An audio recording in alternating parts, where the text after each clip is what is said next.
Ining pagkatitiro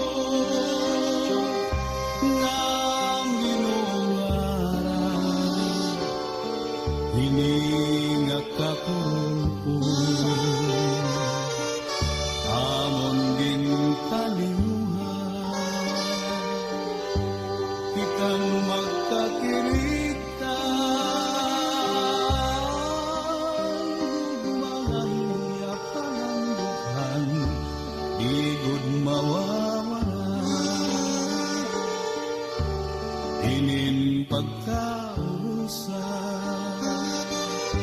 inin pagkatitiro ng ginungaran,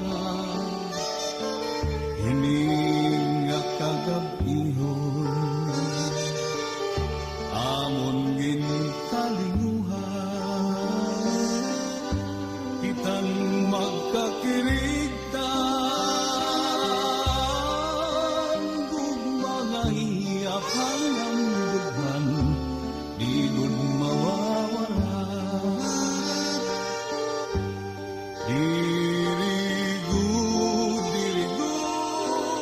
hingang alintang, mangasaan naton hakalibutan. Waray good sa madang